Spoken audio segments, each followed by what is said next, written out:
Sa bisa ng warrant of arrest para sa kasong acts of lasciviousness, nahuli ang isang wanted person ng mga otoridad sa Barangay 6, Catbalogan City, Samar.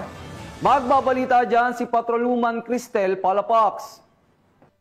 Ng mga otoridad ang isang lalaking wanted person na may kasong acts of lasciviousness sa Barangay 6, Catbalogan City, Samar. Bandang alas 7 ng gabi nang maaresto ang akusado ng mga tauhan ng 802nd Maneuver Company, Regional Mobile Force Battalion 8 sa koordinasyon sa Catbalogan City Police Station. Sa bisa ng warrant of arrest para sa kasong acts of lasciviousness na may nirekomendang piyansa na 36,000 pesos para sa pansamantalang kalayaan, ang akusado ay dinala sa Catbalogan CPS para sa kaukulang dokumentasyon at tamang disposisyon. Patunay lamang ng pambansang pulisya ay hindi nagpapabaya sa kanilang sinumpaang tungkulin na huliin ang mga taong tiwalag sa batas upang mapanatiling ligtas ang komunidad nang sa gayon may patupad ang kapayapaan ng bansa para sa ligtas at maunlad na bagong Pilipinas.